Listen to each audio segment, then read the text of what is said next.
যদি মানুষ ভোট দেওয়ার সুযোগ পায় তাহলে গণতন্ত্রের দল, উন্নয়নের দল, স্বাধীনতার দল, সার্বভৌমত্বের দল, মানুষের এদেশের 17 কোটি মানুষের মণিকোঠে যে দল আছে সেই দলই সরকার গঠন করবে, যত ষড়যন্ত্রী হোক না কেন। যখন বিএনপি সরকার গঠন করবে তখন কিন্তু প্রজন্মের দায়িত্ব অনেক বেড়ে যাবে। আমার কাছে এটা কোনো আমার কাছে এটা একেবারেই মুখ্য না আপনারা অঙ্গ সংগঠন নাকি সহযোগী সংগঠন, এটা আমার কাছে কোনো মুখ্য ব্যাপার না। আর মানুষের নেতৃত্ব আসে আপনারা যারা জুলাই গত বছর যেসব ছেলেমেয়েরা প্রাণ দিয়েছে বা আজকে যে ভাইদেরকে আমরা সম্মানিত করলাম ক্রেস্টের মাধ্যমে, যারা জুলাই যোদ্ধা হিসেবে আমরা বলছি, তারা কি কোনো পদের মুখাপেক্ষ হয়েছিল, দলের মুখাপেক্ষ হয়েছিল? তারা উত্তরায় থাকে, তাদের কাছে মনে হয়েছে বাংলাদেশের জন্য, বাংলাদেশের মাটির জন্য তাদের মাঠে নামতে হবে, তারা মাঠে নেমেছে।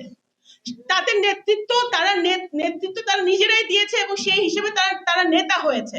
তো সুতরাং আপনারা যদি নেতা হতে চান তাহলে প্রজন্মকে অঙ্গ সংগঠন ও সহযোগী সংগঠন সেটা দেখার দরকার নাই।